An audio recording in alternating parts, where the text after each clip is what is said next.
But first, a message from our sponsor. Alright, y'all ready for the Taito titles? Boy, that's a tongue twister. But not as twisted as having your unencrypted private data being harvested by hackers, governments, and corporations. However, ExpressVPN creates a secure tunnel between your devices and the internet, keeping your private information private. ExpressVPN can even unblock geo-restricted content. Since we're talking about Japan today, the Rebirth of Mothra trilogy is only available on Japanese Netflix. So switch your location from the USA to Japan and they'll show up. ExpressVPN is easy to use and it's fast. Plus, at less than $7 a month with a 30-day money-back guarantee, it's no wonder why ExpressVPN is the #1 rated VPN in the world. Take back your internet privacy today and find out how you can get 3 months free by clicking the link in the description. Head to expressvpn.com/Cinemassacre. Alright, it's about that time. Let's get into Taito Legends 1 and 2. But first, just a little something I want to address. With the Legend of Kage episode, I heard some people say that there was a technical problem with the game footage, that it just didn't look right or something. And that was right after I got done saying how the Nintoaster was going to look so good, so that's my bad. There were some breadcrumbs in it, that's all. Now it's perfect. This Nintoaster's been upgraded so good, it can now play PS2 games. Yeah! So now, let's play Taito Legends 1 and 2 and see what's so legendary about them. Taito Legends 1 and 2 were released in 2005 and 2006 respectively on the PS2, original Xbox, and PC. This was back during a time when every video game company collectively decided to put out arcade compilations. Capcom had one, Midway, Atari, Namco, SNK, you get the idea. It's weird that so many companies released these and almost at the same time. Now these compilations included some must-have titles, but it also came with a bunch of shit. It's like buying a discount candy bar, where a quarter of the bar is chocolate, caramel, and peanuts, but the rest is dog shit. So the first one had 29 games, including Bobble, and about 90 different versions of Space Invaders. It also had a bunch of arcade artwork and interviews with the developers. Taito Legends 2 got rid of the extras, but packed it to the brim with games. So even if you've never heard of Taito, you sure as hell know what the fuck Space Invaders is. Not to mention, between the 2 discs, you're getting 68 games. That is some value of the motherfuckest. The story of Taito is kinda bizarre. They started out as a company that imported goods and made peanut and vodka vending machines. Could you imagine what a shit show it would be in the United States if we had vodka vending machines? People would be going crazy. They'd be all drunk in the streets, eating peanuts while playing Space Invaders. Eventually in the 70s, they got into entertainment products and moved to jukeboxes and, of course, arcade games. In '78, they made Space Invaders, arguably one of the biggest arcade releases of all time. It was actually blamed for a shortage of 100 yen coins in Japan, but apparently that's bullshit and the coin just wasn't produced as much in '78. Imagine that, a game being so popular it's blamed for a money shortage. Space Invaders was a big deal. I didn't know Space Invaders was a series. I thought it was one and done. But here, just on these 2 discs, there's 6 different Space Invaders games. Believe it or not, Space Invaders went on to have 3 sequels, continuing the story of a bunch of space crabs or whatever they are that slowly come down to the ground. Space Invaders Part 2 added color. Whoa, in color! Now you can shoot at slowly moving space crabs in about 4 different colors. When you shoot them all, you get a cutscene. It's pretty crude, but it's probably one of the first cutscenes to ever exist. I'll bet back in '79 that made someone shit their pants. Next came Return of the Invaders in '85. This is the first major graphical upgrade. This is a real next-generation Space Invaders with bright, colorful graphics and varied gameplay.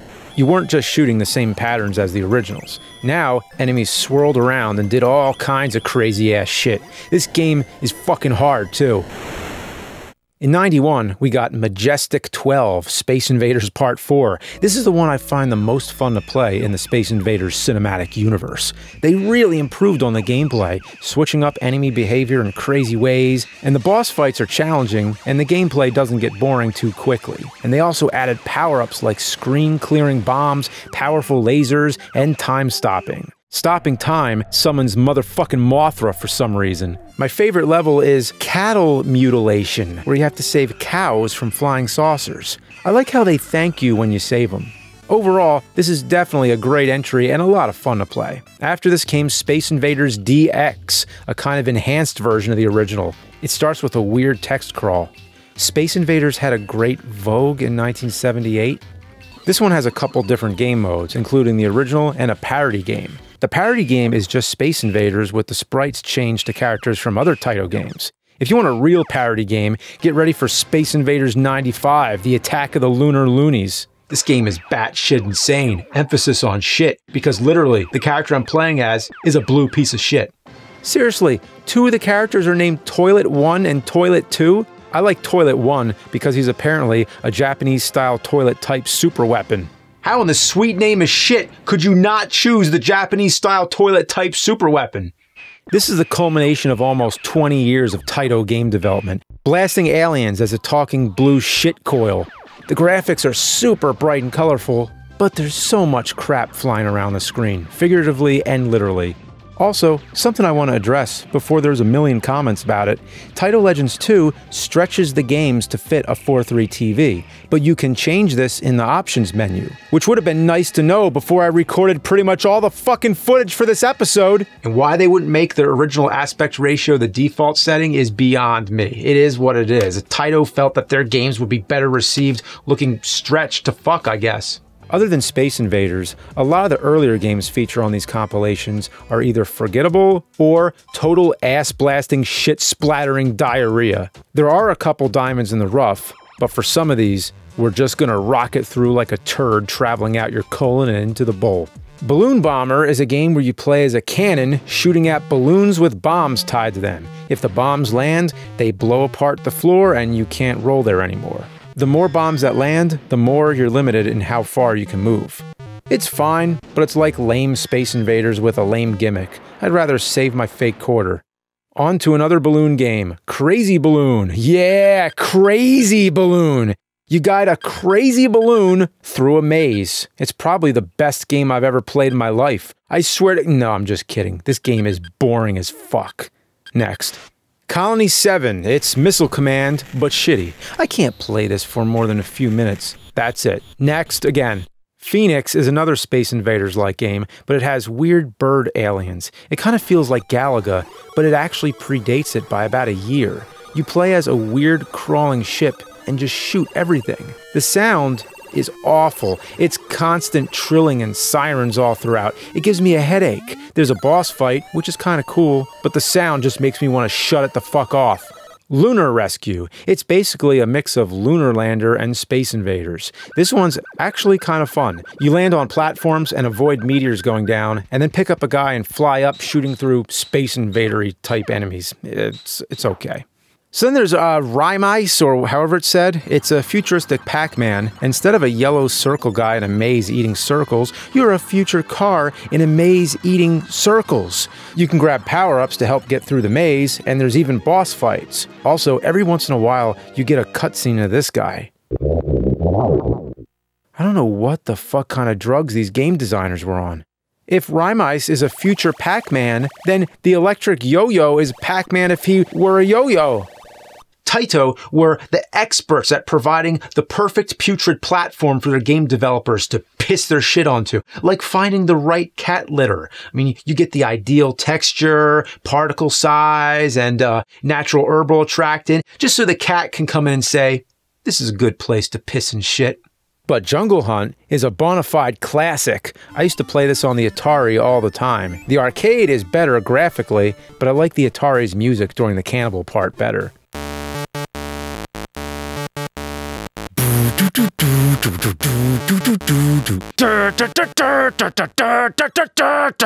Next we have Zookeeper. You run around bricking in animals and making sure they don't escape. The sounds in this game are hilarious.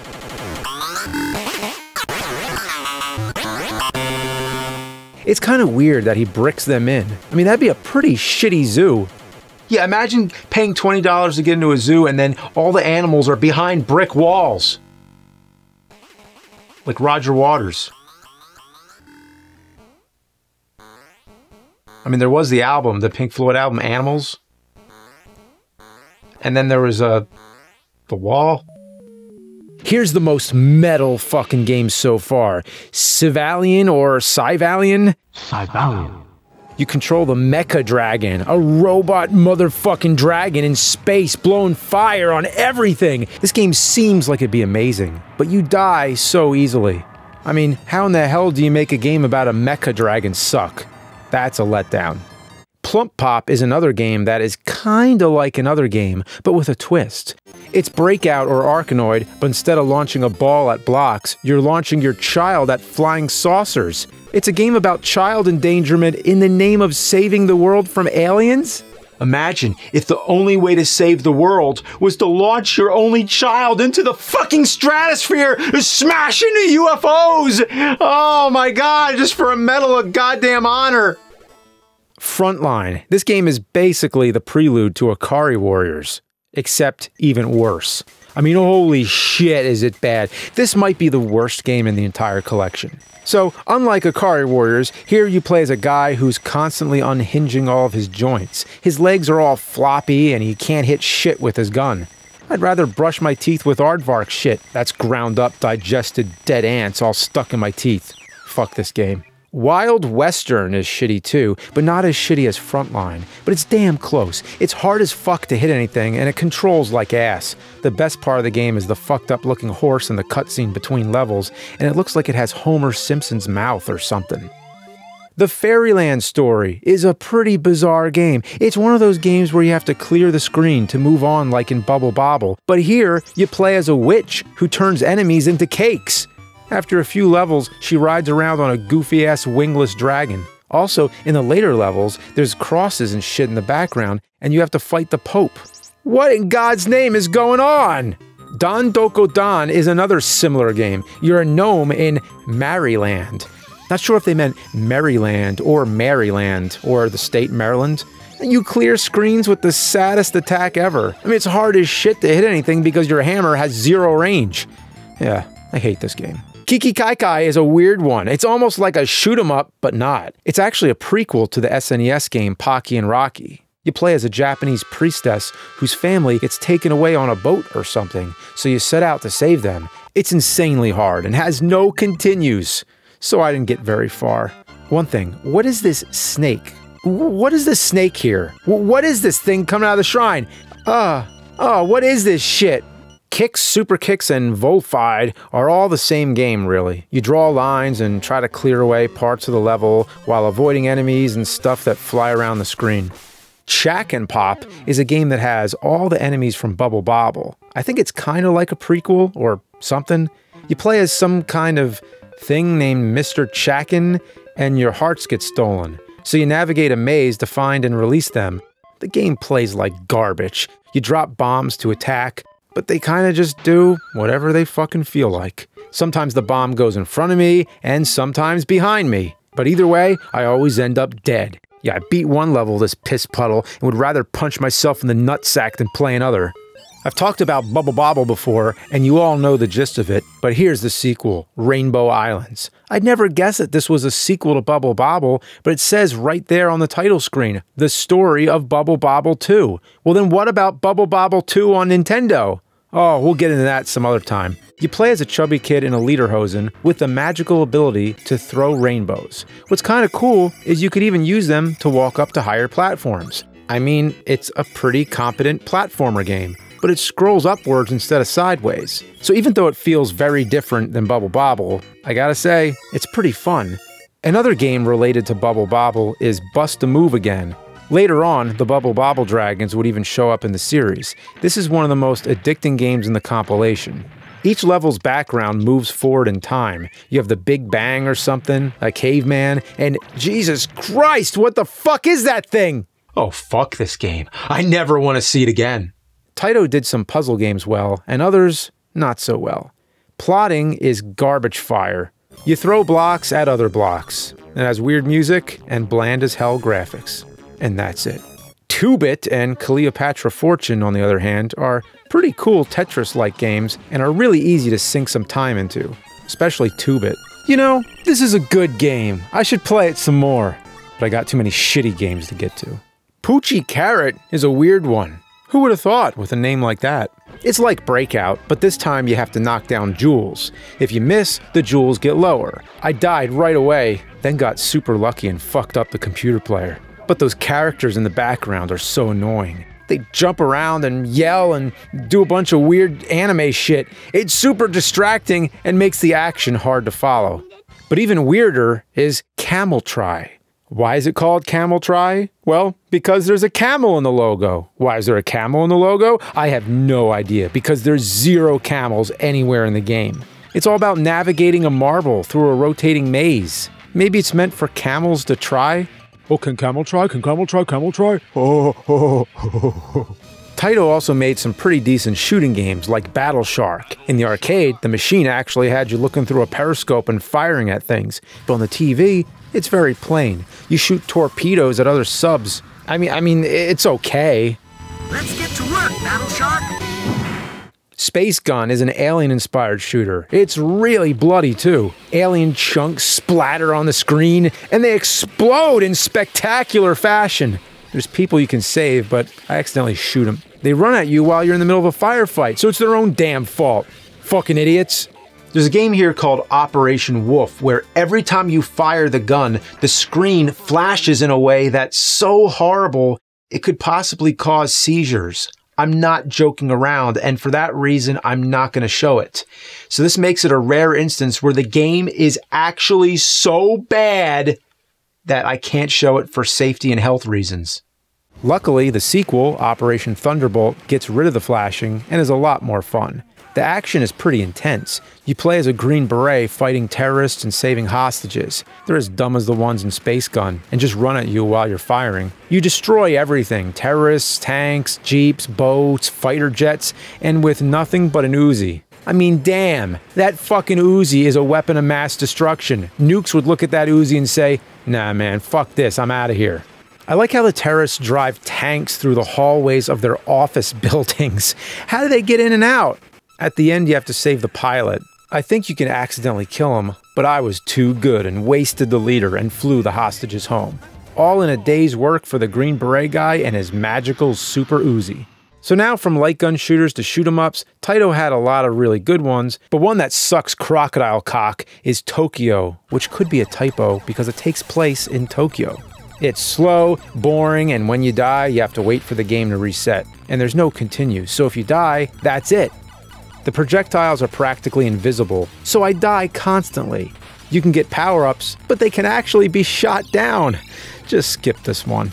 Gun Frontier is another weird one. It's a Wild West space shooter. Your ship is a big gun with wings, and the bosses are giant revolvers. It has the same problem as Tokyo, though. When you die, it sends you back. I got stuck at this mini-boss for a while. It's not a bad game, but fuck it anyway. Gekurinden, Grid Seeker, and Metal Black are all 3 very generic shooters with different gimmicks. Honestly, I have trouble remembering which is which. Metal Black has a bunch of blobby things that power your laser, or give you a super powerful beam that kills everything. Gekurinden has space helicopters. Yeah, space helicopters! Also, you go back in time and fight old-timey planes with super space planes. Yeah, imagine being in the 1940s during World War II and a fucking space helicopter comes out of nowhere and obliterates your whole squad.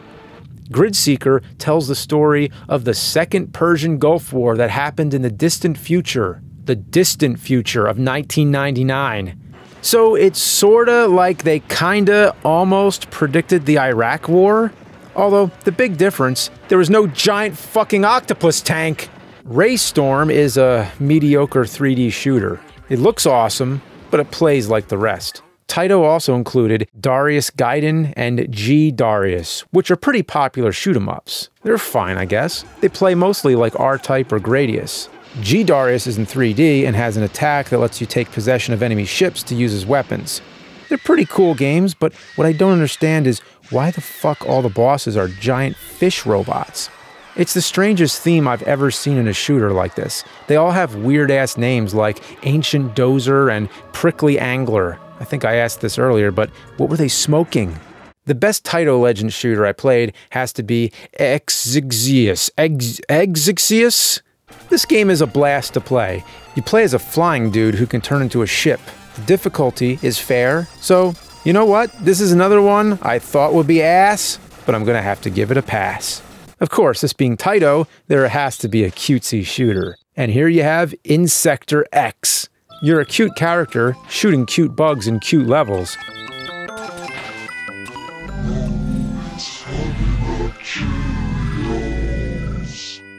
That being said, this game is not easy. It's one of the hardest shooters of the whole collection. I died over and over again and eventually had to just move on because I have so many other games to get to. So it may look cute, but it's a fucking asshole in disguise. From cutesy shooters to cutesy platformers, we got the Newzealand Story. This is another one on the I don't know pile. Why is it the Newzealand Story? Is this how New Zealand was discovered? When a walrus kidnapped a bunch of kiwi birds, one of which was smoking a cigarette? Please, if you're watching this in New Zealand, what is it that I don't know? Am I missing something here? Do kiwis shoot bows and arrows and fly around on geese? Do they fight giant frozen whales? And when they die, do they go to heaven like in this game? Please, let me know. Next is Liquid Kids. Liquid Kids? What the hell? Feels kind of like a sequel to Newzealand Story, but now you play as this thing named Hippo. I guess it's a hippo, and you throw water balloons at stuff.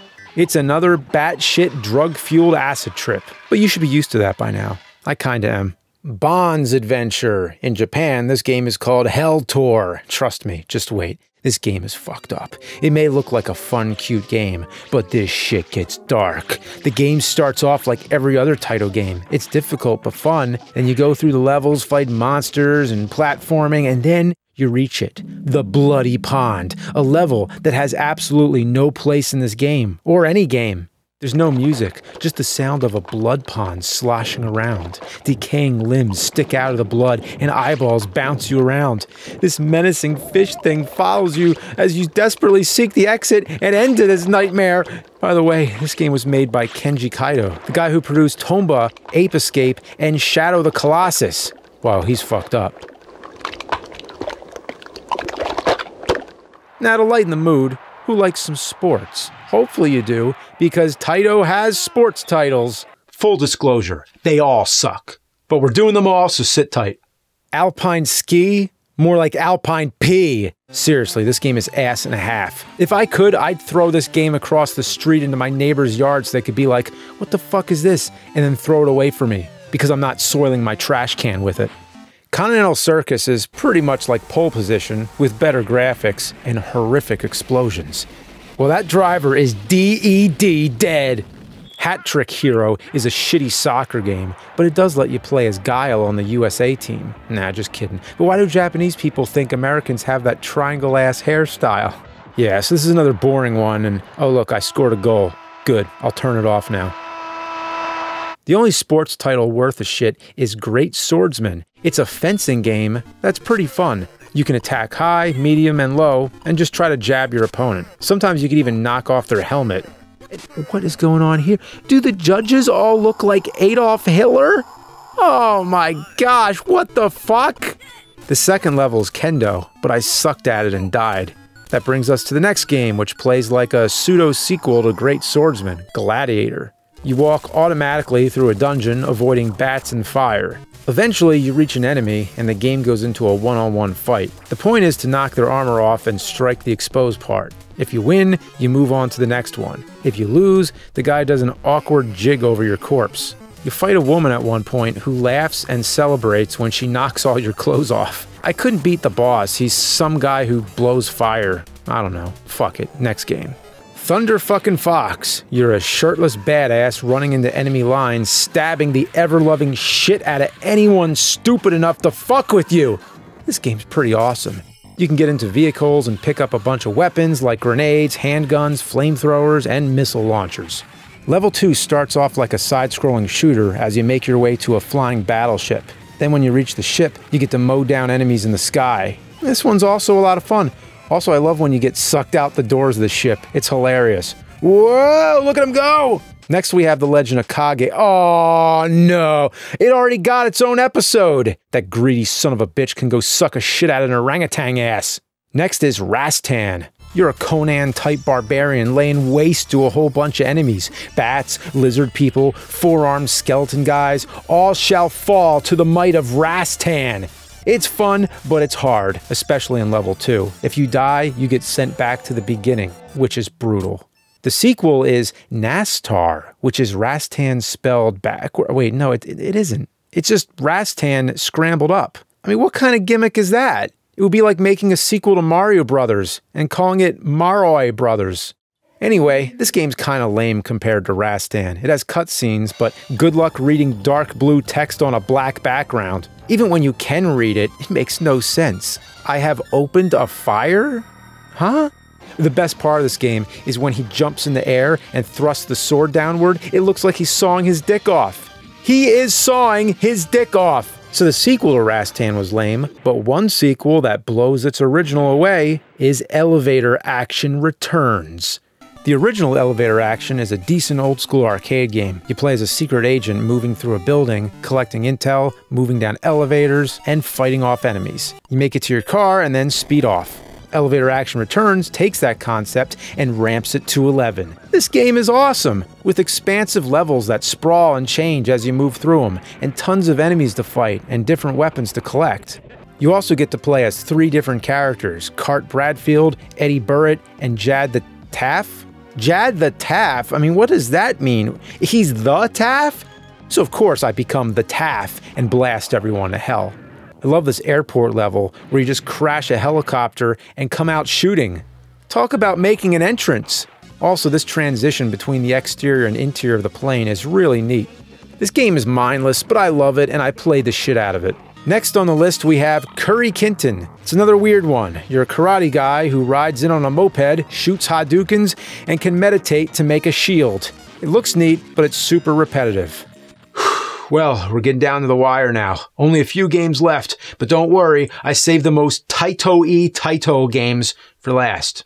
Taito's beat-em-ups are insane. Fuck games like Streets of Rage and Final Fight. They're not quirky and fucked up enough for a guy like me anymore. Taito has shown me the way. First, the Ninja Kids. Imagine the TMNT arcade game, but replace the Ninja Turtles with Sesame Street puppets who cut people in half and fight motherfucking Satan, and you have the Ninja Kids. Oh, wait, I'm sorry. The Satan. It has some interesting shit. I especially like the boss fight against the werewolf. The moon acts as the enemy's life bar, which is a neat touch. Dungeon Magic is pretty neat too. It's a fantasy-themed beat-em-up with branching paths and a ton of items and weapons to collect. It's at an isometric view, which gets kind of annoying when you're trying to hit enemies at an angle. Arabian Magic kind of reminds me of Golden Axe, if all the characters just shit their pants and were walking around with anus gravy caked in their cracks. You can unleash a genie to attack enemies, and even get new ones from bosses you beat. It's your average arcade beat-em-up.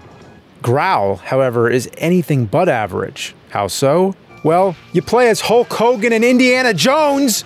This game is Taito as fuck. It takes place in the early 20th century, but has a ton of weapons that weren't invented until the late 20th century. The mission is to save animals from an army of evil shitbag poachers. What's actually cool is that there aren't many level breaks. Other than a lava cave you go into, all the levels are part of a long-ass background that scrolls. Every time you put a coin in the game, it goes, "Hey, come on! Hey, come on! Hey, come on! Hey, come on!" I enter coins just to hear this. It sounds great. After you lay waste to hundreds of animal-hating fuckfaces, you face the evil king of the poachers, who turns out to be a giant alien worm. See? I told you this game was Taito as fuck. You kill him, and all the animals come to hang out. This game is hilarious, weird, good fun. And that's kind of what I'm here for now. If it wasn't weird, I'd be pissed. Okay, so here we go. Here it comes. This is by far, without a doubt, the Taitoist of all Taitos on Taito Legends. It is Violence Fight. From the very beginning, this game has already given me more material to talk about in just this text wall than any game ever could. In the early part of the 1950s in the USA, a game called Violence Fight was in vogue among mafia, reckless drivers, and general businessmen. The violence fight was the game to struggle for, #1 quarreler with fighters who were gathered from all parts of the USA, speaking boastingly of their strength. And of course, a lot of winning money as well, as the honor were given to the winner. Here in a downtown in LA, a young fighter Bat and his manager Blinks seek for the winning money eagerly. As a matter of fact, can Bad take the #1 place in the USA? Wait, they spelled his name 2 different ways? Is it Bad or Bat? Yeah, here you go. His name is Bat Blue. Like Labatt Blue? Maybe he's a Canadian beer fan. Wait, no, it's Bad Blue on the character select. Make up your mind. He's the main character. You can't decide what his name is? Lick Joe? Lick Joe! His name is Lick Joe! I'm sorry, Bad Blue or Bat Blue or Labatt Blue. I'm gonna have to pick Lick Joe. Okay, let's get into the game. Okay, I'm sorry. Lick Joe! Lick Joe! Hey everybody, who wants to lick Joe? Oh, fuck names like Ryu and Ken, Scorpion, Sub-Zero. Lick motherfucking Joe! Alright, that's the best name I ever heard. So anyway, according to his bio, he killed 13 wrestlers during playing. What kind of wrestling promotion lets a guy wrestle after killing 13 wrestlers? Why is he not in jail? Instead, he's allowed to be in the violence fight? Well, I mean, it is the violence fight. Oh my god, it controls like ass. It's kind of like an even shittier version of Pit Fighter. But you know what? It's got Lick Joe, and that more than makes up for it. Between matches, you get this awful art of the character and their manager. It's kind of like the taunting screens in Street Fighter, but in Violence Fight, it's fucked to shit. Sammy you? What is that supposed to mean? Sammy you? Sammy you? Is it trying to say that Sammy is you? Or it's just saying Sammy to you? Like fuck you. Oh, I've been wasting my time with curse words like shit, fuck, and ass and bitch. But Taito comes along into my life and shows me the real way. The real Mac Daddy of curse words. No, instead of fuck you, I'm saying Sammy you. Hey, Sammy you salmon mother Sammier. Every time you hit an enemy, these weird words show up like Dagoon and Bogun and Goon. Is it like the sound the hits make? Like an onomatopoeia, which is a weird word in itself? But anyway, what the fuck sound is Dagoon? Imagine if you were watching the 60s Batman, and every time someone gets hit, instead of saying bam, pow, or biff, it said Dagoon, Bogon, and Goon. Seriously, I can't praise this game enough. It's comedic genius. I mean, you could have the funniest comedians of all time write for years and never come close to the perfection that is Violence Fight. Why are you fighting a tiger? What the fuck is score a point over? Why are the Twin Towers in the background of 1950s Los Angeles? Violence Fight. That's fucking why.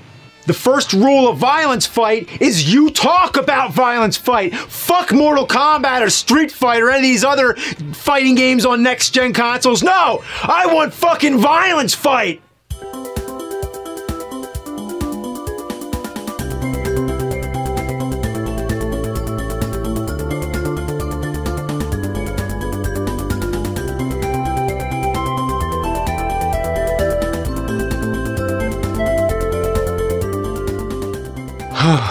Well, that's Taito Legends. There was some good, some bad, some ugly, and then there was Violence Fight. But I gotta end this because this was a marathon. 68 games over those 2 discs, and if you count Legend of Kage on NES, that was 69 games reviewed this month. 69, dudes!